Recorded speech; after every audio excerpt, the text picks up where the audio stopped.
नमस्ते। EDU brain में आपका स्वागत है। 2.2 पदार्थ का गठन, परमाणु और अणुओं की अवधारणा।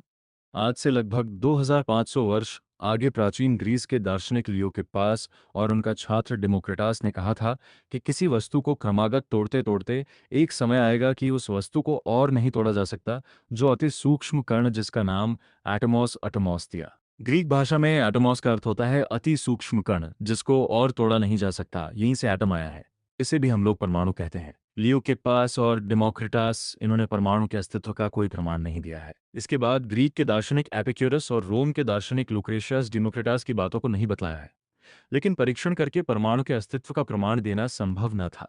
धीरे धीरे यूरोप लियोकिप्पास और डेमोक्रिटास के कथन को भूल ही गया। केवल ग्रीक दार्शनिक ही नहीं, भारतीय दार्शनिक भी सूक्ष्म कणों को ही परमाणु कहा है। 1660 के आसपास ब्रिटेन आइजैक न्यूटन और रॉबर्ट बोयल ने कल्पना किया था कि पदार्थ कुछ अति सूक्ष्म कणों का मिश्रण है। 100 वर्ष बाद यूरोप के दार्शनिक रसायन विद्या परीक्षण निरीक्षण करके hydrogen, nitrogen, sulphur, oxygen, phosphorus के कुछ धातुओं का आविष्कार किया था। विभिन्न धातुओं का रासायनिक विक्रिया लेकर परीक्षण चलने लगा। विक्रियाओं की प्रकृति और कुछ मिलकर यह आविष्कार हुआ। लेकिन क्यों ये सब घटना घटी, उसकी कोई व्याख्या नहीं पाई गई है। उसके बाद क्या हुआ? 1808 ही शून्य में जॉन डाल्टन ने परमाणु को लिखित रूप से एटॉमिक थ्योरी प्रकाशित किया।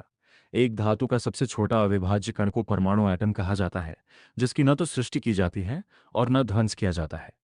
एक धातु का परमाणु भार और रासायनिक कार्य एक ही होता है। तीन भिन्न भिन्न धातुओं का परमाणु भार और कार्य अलग ही है। चार रासायनिक विक्रिया के समय विभिन्न धातुओं का परमाणु पूर्ण संख्या का सरल अनुपात युक्त होकर गठन करता है। डॉल्टन के अनुसार परमाणुओं की सहायता से उसका अपना और उसके समसामयिक अन्य वैज्ञानिक कुछ परीक्षण का फल समझना संभव नहीं है। 1811 ई शून्य में आमेदव अमोंगाडो डॉल्टन के मतवाद की के त्रुटियों का संशोधन किया। उन्होंने कल्पना किया कि धातुओं के परमाणुओं को जोड़कर अणु तैयार किया जाता है। समझा गया कि रसायन परमाणु की धारणा में काम में लगेगा। रसायन विद्या, विभिन्न धातुओं का आविष्कार, रासायनिक कार्य परीक्षण निरीक्षण का यौगिक संकेत का निर्णय, ये सब कार्य करता है।